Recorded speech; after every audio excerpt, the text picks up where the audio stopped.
I hate it when she answers my question with a question.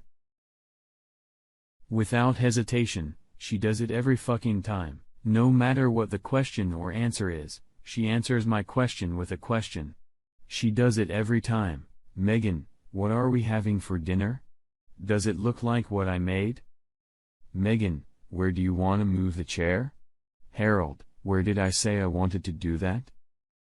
Megan, you look sexy in that teddy bear. How about you ruin the sheets? What, don't I look sexy in my flannel pajamas? Doesn't matter the topic.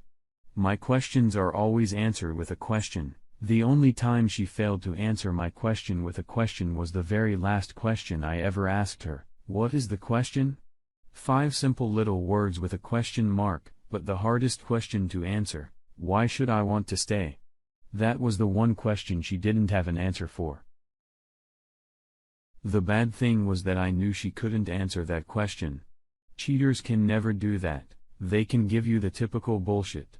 But when it comes down to it, they don't know the answer. It just makes them see the truth. From the beginning, I should have known it would come to this. My marriage was doomed from the beginning. I should have just listened to my father and followed the rules. My father taught me the 10 rules a man should live by. 1. Life is fun until you mess it up. 2. Work is only hard when you don't want to do it. 3. If you want to know what your wife will look like in 20 years, look at her mother. 4. It takes a strong woman to be a good mother. 5. Friends are ponderous, but true brothers are forever. 6. Never give your wife all your money. 7. Cheating pussy is worth half no matter what the judge says. 8. Appearances fade, but beauty lasts forever. 9. If something looks like a duck walks and shakes like a duck, it's a fucking duck. 10. There are no bitches worth dying or going to jail for, so always plan, figure out the best way to get revenge, and don't leave any fingerprints. My dad always said that if my mom disappeared and her purse was left behind, it was one of 2 things. She ran away, or he chased her away. If he chased her away, her purse would stay because he wouldn't give her anything. My dad always spoke loud enough for my mom to hear him. Son, she will walk away with what she entered this marriage with and no more. I always wondered what makes a person so tough. It was one of the little life lessons I learned later in life. I've never been a fan of telling my life story, so I won't, but I will tell it to you briefly. I was born in North Texas to a good family, and my dad kicked my ass every day when I deserved it, and sometimes when I didn't. My mom was the backbone of our family. My sisters, Kelly and Ann, were always there for me and my little brother, Carlton. Carlton is a jerk, but overall a good brother. Then there's Megan. I met Megan in 8th grade. She had big teenage boobs, and it was love at first sight for me. We didn't date until my 2nd year in college. From that point on, she was my girlfriend. For those of you wondering why it took us so long to become a couple, ask her father. This man was like the old Cocoon. You know, the classic dog. If a male came within 1 foot of his daughter, he barked like a damn bloodhound. It took him 3 years to let me sit on their porch, then another year just to call her, and then it always sounded like he was eavesdropping on the phone before she could ask him if I could ask her out. He'd yell, "No." So believe me when I tell you that he surprised the hell out of me when I asked for permission to marry Megan. He said, "Yes, son, you can." Son, the bastard just called me son. For the last 6 years, I've been called a bastard, a fucking asshole, a dumbass fool, and just as importantly, a king of shitheads. But now I'm his son. Deal with that shit. For me, married life was great. Our honeymoon was fucking amazing. I was 22 years old at the time. Life with Megan was anything but boring. For the next 15 years, life was hard, but good. We worked, we played, we made love, and we had children. In fact, 3 kids, Tommy, Jessica, and Paul, our little angels. It wasn't until our 25th year when everything exploded. The only thing that kept me from leaving the country was the kids. 2 of the 3 kids were out of the house, and the third was headed for the exit. Tommy was at the University of Florida. Jessica was at UCLA in Knoxville, and Paul had just graduated from high school and was on his way to Gainesville. But being a male child, he just had to have a lot of fun on his last night home. Paul acted like an ass and tried to drive home drunk. He hit a pole and ended up in the hospital. He was in critical condition. Megan and I rushed him to the hospital.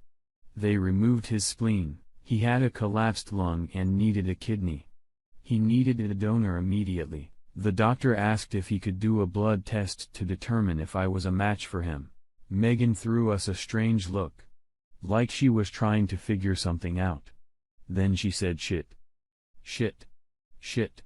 You don't have to worry. He's not Paul's father." I backed up and looked at her. I went to grab her, but the doctor stopped me and told me not to do it now. I asked her what the hell she was talking about. The doctor told her that she needed to bring her father here to save Paul. I turned and walked away. Then I stopped, turned back around, dropped my wedding ring on the floor, and walked into the room to see Paul. I could even think about the fact that he wasn't my son at this point. I just wanted him to get the help he needed.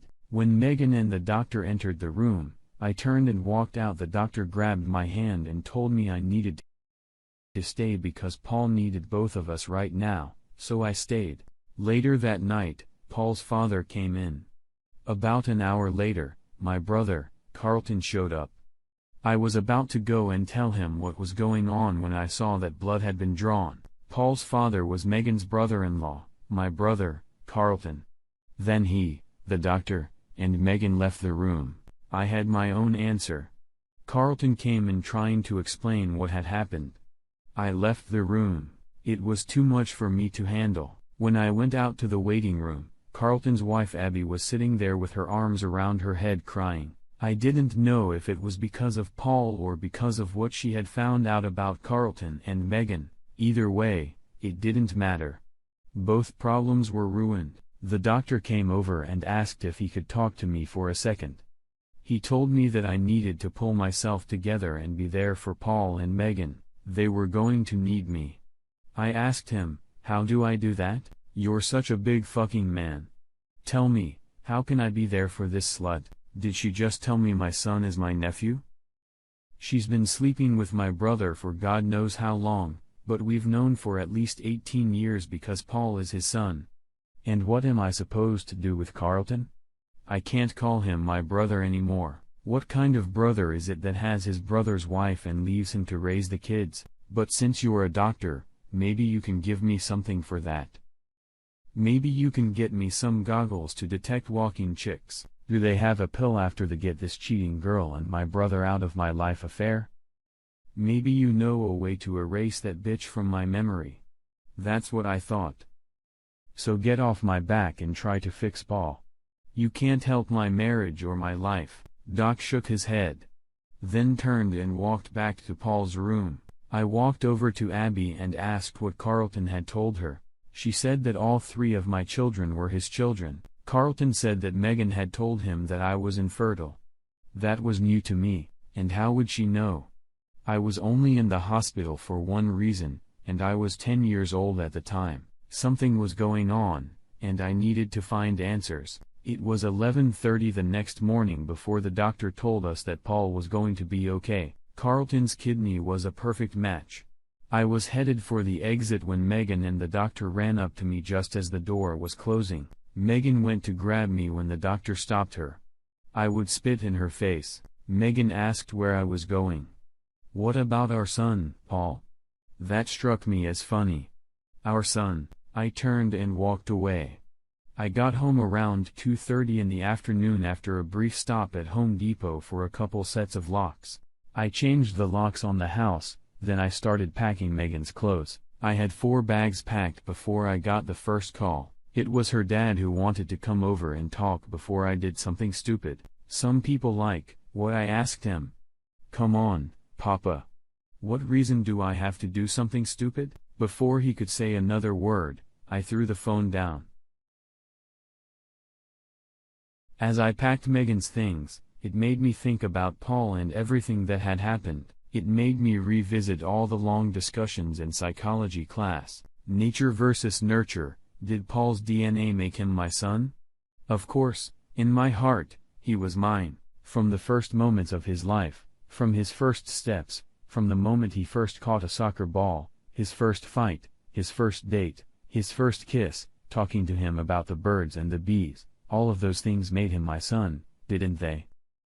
But when he really needed his father, the truth was, I wasn't me. When he needed blood and kidneys, both of which I would have gladly given him, I couldn't. At the times when he really needed it, I could only sit there helplessly because Megan turned out to be a cheater and a goober. The moment the doctor said he needed a kidney, he was not my son. My family name would continue, but what about my branch of the family tree? There would be no Harold Paxton branch. Of course, there were 7 sprouts on Carlton's branch, the 4 children he had with Abby and the 3 children with Megan that made Carlton the family stud. I had to stop thinking for a while because I was giving myself a vacation. I walked over to the refrigerator, grabbed a beer, and sat down in my deep chair. I was just turning on the TV when I heard some cars pulling up. I didn't move. I sat there drinking my beer and listened to them banging on the door. It sounded like there were 4 or 5 people there. They had been knocking for about 10 minutes when Megan pulled up.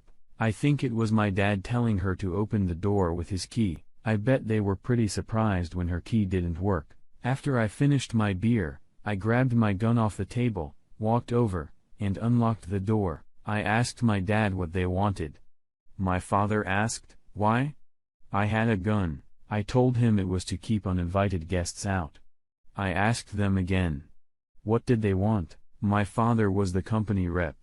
He asked if they could come in and talk to me. I told them sure, as long as Carlton and Megan weren't with them. Megan was sitting on the porch crying while Carlton was about to show me what kind of man he was. That was until he heard me push back the slide on my Desert Eagle. I think that was the moment they realized it wasn't going to go the way they thought it would. So for the next 2 hours, they blabbered on everyone new except Abby and me. I couldn't believe that these people were my relatives. My father, the man who taught me how to deal with my cheating wife, now wanted me to live with her. Strange how being a grandparent can cloud your thinking. Son, she did what she had to do. She gave you the family you wanted. You need to calm down and realize how Megan felt. I didn't do that, and I wasn't going to try to do that. I'm done. Screw them all. I will never understand how a woman wanting a child can be a reason to go and get laid to accomplish her goal. Is there any difference for a man who wants to have a child with his wife only to find out she can't have one for him? Oops, I forgot that only women can be allowed cheat under these guidelines. It seems only another woman can understand what it's like to not be able to give birth. I think men don't want families who don't want to watch their baby grow in couple's belly. They don't experience the joy of taking care of their loved one, their life partner during that time. I guess I'm not a man then. With all the nonsense they were spouting, and it was just bullshit about how I need to think about kids and how to keep the family together. They were giving me all this bullshit about how women can't pass out when they can't have kids and about how women are emotional beings and need to continue to procreate. Then they hit me with this blessing from above. That's when I couldn't take it anymore and told them all to get the hell out. She's a fucking cheater, a whore, and bore my brother, children. That's a blessing. If it's a blessing, I need to change my beliefs. Turns out, my mom told her I couldn't have kids because I had yellow fever when I was 10. She told Megan, but forgot to tell me.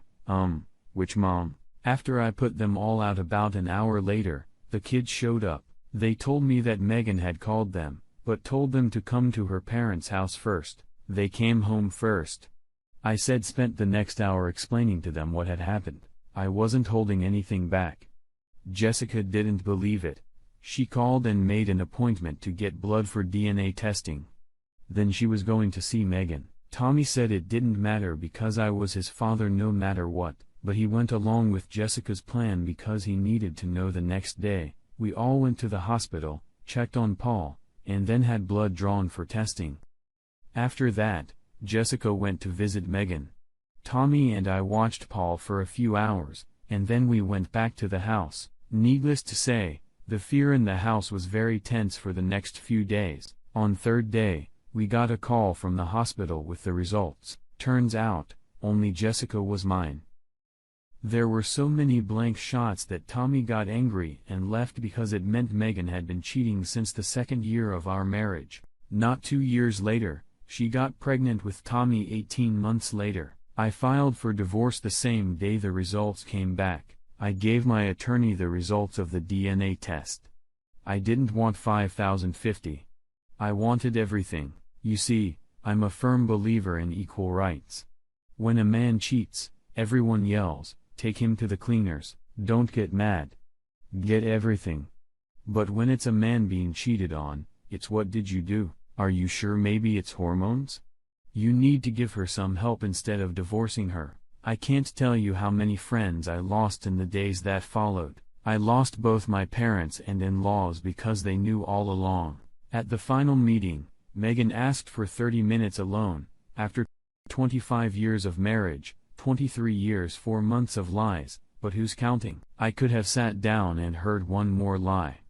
Even during our last meeting, everything was in question. Harold, haven't I been a good wife to you? Harold, think about it. Are you missing something? After all the love we've shared, do you really want to tear us apart? I mean, really? Harold, why do you want to leave? I gave her 30 minutes, but in the end, I asked her one question. It wasn't a hard question, but it was the one question she didn't have an answer for. I spent the next 10 minutes summarizing everything that had happened in the last 2 years of our marriage. Then I asked Megan why I should want to stay. Then I got up and left. The divorce was finalized in 90 days. No alimony on my part. No child support. Nothing. Megan ended up paying me $350 a month in child support for 5 years. There was no house to put on the market. I gave the house to Jessica. I live there for free. When it comes to our finances, I had no job and therefore no paycheck. I quit the day before the DNA results came back. She cheated on me for 20+ years, and some judge was going to make me pay her for it. I don't have any money in the bank. I used it to pay Paul's medical bills. Nothing from nothing leaves nothing. The only good thing was that Abby stopped by to let me know that my parents, along with Megan and Carlton, were planning to ambush me to talk to them and be a family again. Abby and I spent the next 3 hours making plans, and playing Carlton was stupid because Abby had 38 DD. I won't tell you what else she had because I wanted to use it again. But by the end of the day, Paul, Tommy and I had to go on a cruise during their visit. When we got back from the cruise, Jessica informed me that my attorney was ready to file a lawsuit against Carlton for 23 years of unpaid child support. We were asking for $350,000 for each child. College, cars, and all. After all, kids are expensive. As soon as the suit was filed, Abby filed for divorce. I never adopted Paul or Tommy. They didn't want me to. They knew I was a father, if not by blood, then out of love for being there for them. Paul said no one could make a real cuckold out of me just because his mother was a screw-up, and I wasn't. Tommy agreed. It's been 10 years. I'm 62. Have 5 and 10-year-old kids. My wife, Abby, is 52. Yes. Abby told me, I'll never admit it, but I like spending Carlton alimony on nice things for my kids. And, no, I didn't marry Abby out of revenge. It doesn't hurt me one bit to rub our relationship in Carlton's face. Megan, well, she told Jessica that she would wait until the end of time and get me back someday. Even Jessica laughs at that.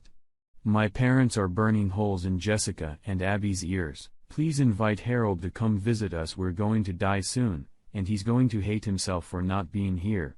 Hate myself for missing the lives of those who wanted to toot my horn by calling themselves my loved ones, but forgive them. That's unlikely. I'll consider forgiving them on their deathbed, but that's also unlikely. I mean, they're 82, and they have Carlton. I gotta go. The kids are spending the night with Jessica and Paul.